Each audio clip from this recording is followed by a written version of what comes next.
জিলু জিলু জিলু।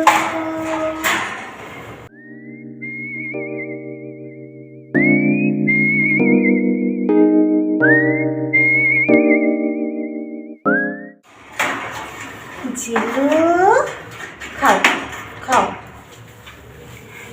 Good morning everyone, welcome back to our channel lips and with Sushree. সকাল সকাল বাড়িতে সব লন্ডভন্ড পরিস্থিতির মধ্যে আর একটা লন্ডভন্ড পরিস্থিতি। এই মহারাজ দুদিন ধরে সমানে পুরুত করেটা খুলছে আর বেরিয়ে যাচ্ছে। সত্যি কথা বলতে একজন একজন একজন করে পুরুত পুরুত হতে হতে একজনে ঠেকেছে। আজকে সকালে বানিটা পালিয়ে গেছে, কখন টেরও পাইনি। আর এই স্নান করে এসে সবে ফ্রেশ হচ্ছে, মানে চেঞ্জ করছি। আর এই আমি ওখান থেকে রোদ্রে গিয়ে দাঁড়ালাম, দেখি কি হলো, তুই বাইরে কেন রে? আর এরা বাইরে ভেতরে থাকলে চট করে বোঝা যায় না, খাঁচার গায়ে থাকলে মনে হয় ভেতরেই গেছে।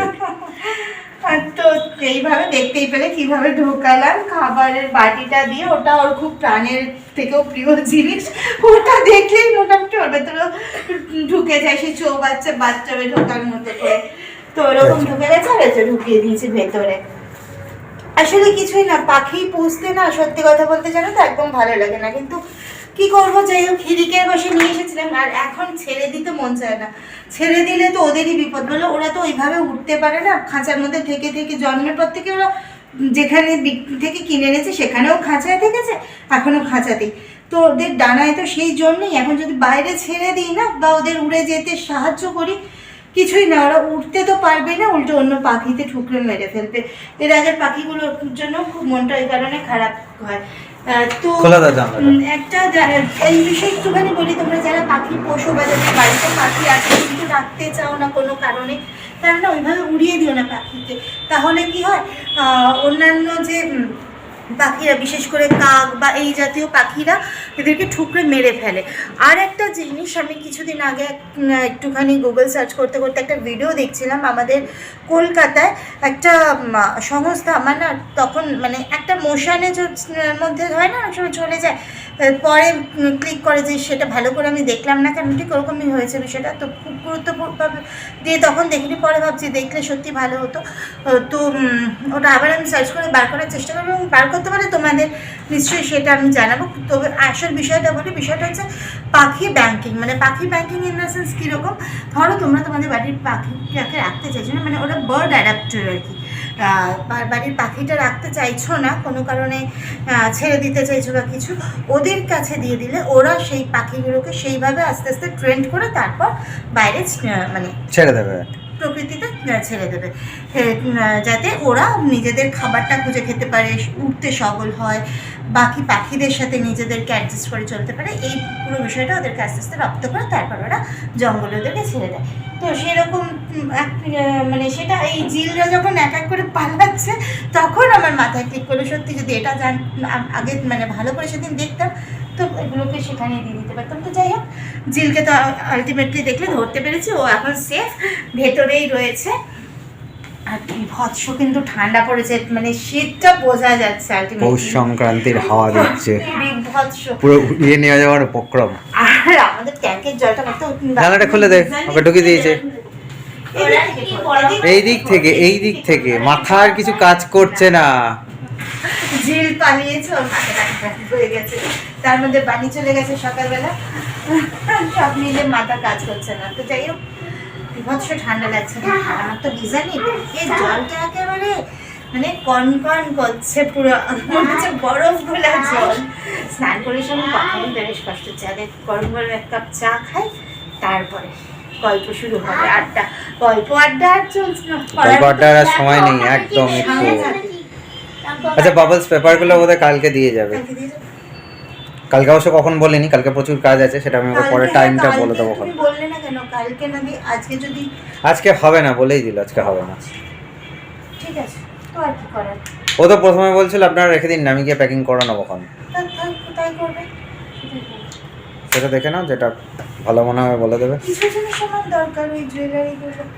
আচ্ছা, না সেগুলোর জন্য ওটা কি দরকার আছে? না না, চলো চাটা খাওয়া যাক।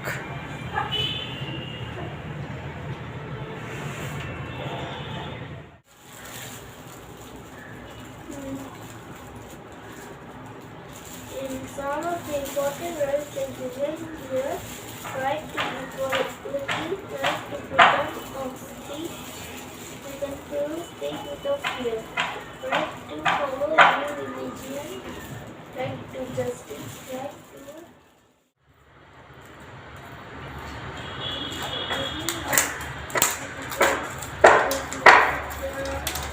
তো এখন তো চলবে কিছুদিন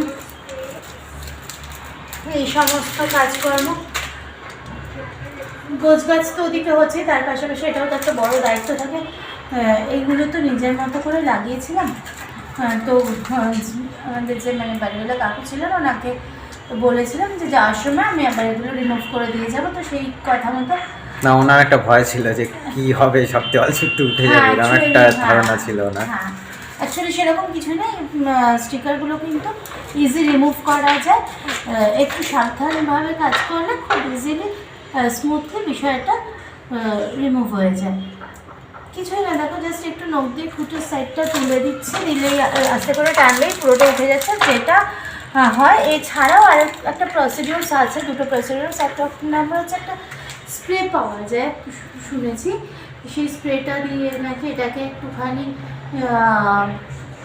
ইয়ে করে নিলে, স্প্রে করে তারপরে একটা কাপড় দিয়ে ডলে নিলে ইজিলি ওটা ছেড়ে আসে দেওয়াল থেকে। এছাড়া একটু গরম জল বা মানে একটু ফুটন্ত ফুটন্ত করে গরম জল করে কাপড় ভিজে সেটা দিয়ে ওটা একবার মুছে নিলে তা ওখান থেকে পুরো হিটে ছেড়ে যায়, কিংবা হেয়ার ড্রায়ার জাতীয় কোনো কিছু দিয়ে একটু গরম হাওয়াটা যাতে সেখান থেকে পাওয়া যায়, সেটা দিয়েও একটু পুরোটাকে একবার। তবে এখানে এমনি ইজি ক্লিন হয়ে যাচ্ছে, পুরো যতটা এখনো পর্যন্ত তোলা হয়েছে কোনো সমস্যাই হয়নি।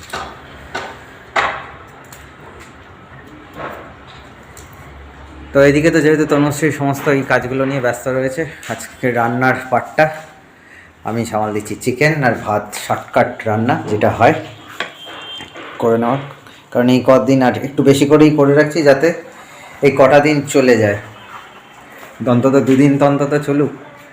কারণ এতগুলো জিনিস এখনও পর্যন্ত জামা কাপড়ও পুরো গোছানো হয়নি, তার মধ্যে ঘরের বেশ কিছু জিনিস নিজেরাই একটুখানি করে নেবো বলেছিলাম, তো সেগুলো করে গুছিয়ে নিতে হবে।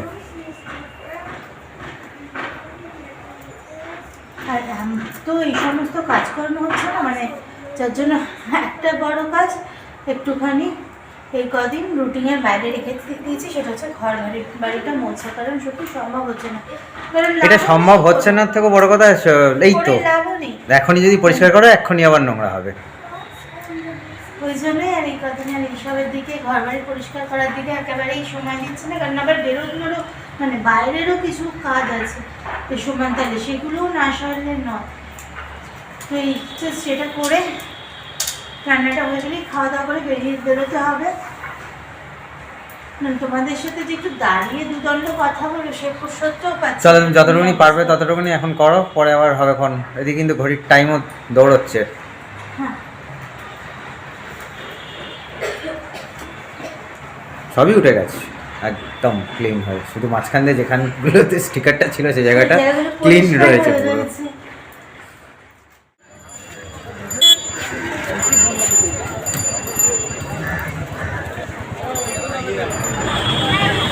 এটা হবে না, এদিকে একটু বড় হবে।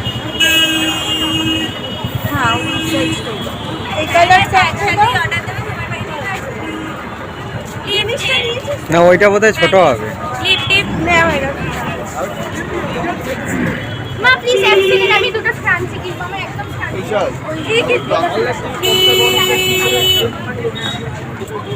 তো এই মুহূর্তে তো বুঝতেই পারছো বাড়িতে প্রচুর কাজকর্ম, এই পরিস্থিতিতে তো সারাদিনে কিছু কাজকর্ম সেরে এসেছে এখন একটু হাতিবাগানে, কারণ এখানে কয়েকটা জিনিস কেনাকাটা করছে, মানে নতুন জায়গায় যাওয়ার আগে কয়েকটা খুব প্রয়োজনীয় জিনিস যেগুলো না নিলেই না সেগুলো নিতেছে। তার মধ্যে হচ্ছে স্পেশালি কিছু ডোর ম্যাটস, এগুলো ভীষণভাবে দরকার, যার জন্য আসা হলো দৌড়ে দৌড়ে হাতিবাগানে।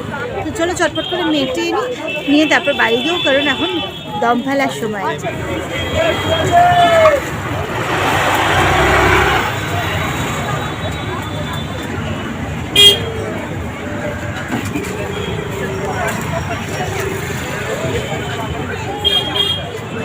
তো বাড়ি থেকে ব্যাগটা আনতে ভুলে গেছি, তো সেই জন্য জিনিসপত্র এসে নেবো বলে এই জিনিসপত্র ব্যাগটা এই নেওয়া ব্যাগটা হলো। কেনা হলো। ব্যাগটা এই জন্য। এই যে কেনার সঙ্গে সঙ্গে তার দখলে আর এই যে কন্ট্রোল করে করে গেছে। এখানে তোমার সবকার থেকে ঘুরে যাচ্ছে, তাই এটা হচ্ছে সব থেকে ইজি। ওকে সামলাবার জন্য লোক লাগে, ও আবার ব্যাগ সামাল দেবে। উত্তর কলকাতায় আসা হবে আর রকবাজি হবে না। এই যে রকবাজি করতে বসে পড়েছে। তোমাকে তো বললাম হাতিবাগানে এসেছি, হাতিবাগানে আসে এদিকে এসে এখন আছি সিদ্ধার্থ ভাদুরী স্ট্রিটে, এদিকে সিঙ্গারা আর এদিকে রকে বসে রকবাজি। ব্যাগ ধরিয়ে আড্ডা দিচ্ছি। এই যে শুধু চায়ের আড্ডা নেই, চায়ের দোকানও নেই, চায়ের আড্ডা নেই। খাচ্ছে এখন মালপোয়া, তার আগে কিন্তু আবার সিঙ্গারাটা বলে সাফ চা হয়ে তো গেছে। খেতেই দেয় না, শুনতে পারে? চা তো নাকি খেতেই দেওয়া হয় না। বিড়ি, সিগারেট, আর কি লাগবে? ভাত, দুটো। তো যাই হোক, সব থেকে বড় কথা এই নস্টালজিয়াটা হারিয়ে গেছে। এখন যদি নর্থ কলকাতাতেও আসা হয়, সেখানেও ম্যাক্সিমাম বাড়ি কিন্তু এই রকগুলো থাকলেও সেগুলো ঘিরে দিয়েছে। এটা একটা পুরনো বাড়ি, তো এই বাড়িটার রকটা এখনও পর্যন্ত খোলা আছে। আমার হঠাৎ চোখে পড়লো, তো চলো বসে একটু রকবাজি হয়ে যায়। পুরোনো অভ্যাস তো, দেখেই মনে পড়ে গেছে।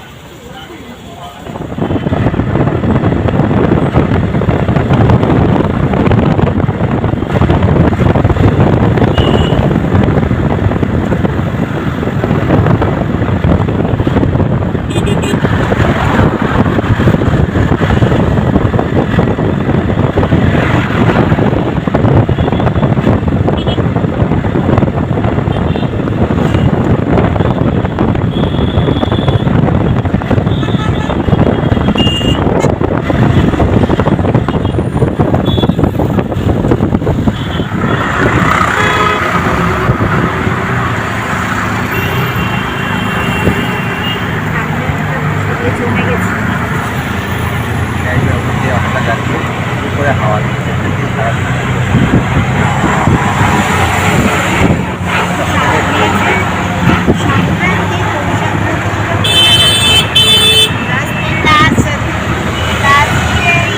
বছরটা গেল, ওই বছরটা তো অনেক গরম, এই বছরটা মনে হচ্ছে ঠান্ডা হবে। লাস্টের বছরটা গেছে, সে বছরটা অনেক গরম গেছে, বছরটা ঠান্ডা হবে। এটা দেখে ভীষণ একটা স্বপ্ন, কাজ কোনোদিন না কোনোদিন একদিন আসবে যেদিন নাকি কলকাতায় স্নোফল হবে। ছোটো থেকে এটার একটা স্বপ্ন। যাই হোক, স্নোফল হোক বা না হোক, যাক ঠান্ডা পড়েছে, মোটামুটি শীতটাকে বুঝিয়ে দিচ্ছে ভালো করেই। তো আর কথা বলতে পারছি না, একদম ঘুম হচ্ছে আর ঠান্ডায় দাঁতটা কাঁপছে, দাঁতে দাঁত থেকে যাওয়ার মতো ঠান্ডা। তো যাই হোক, আজকে ব্লগটা এখানেই ঠান্ডায় কাঁপতে কাঁপতে শেষ করলাম। ভালো থেকো তোমরা, কালকে আবার দেখা হচ্ছে। আর ঠান্ডায় কেঁপে ঠান্ডায় বরফ হয়ে যেও না। ঠান্ডা যখন পড়েছে, জমিটা আমরা যেমন পড়ে। কলেজে জমিতে সবাই যাবে, এটাও তো একটা এনজয় করার বিষয়। আর এত কটা দিন? আর তো কটা দিন, ঠিক না? আর কি জন্য? Like share and subscribe. Like share. চলো বলে দিয়েছি, এটার আগে কিন্তু বরফ হয়ে যাবে না, আর দিন থাকবে। যাই করো আগে সাবস্ক্রাইব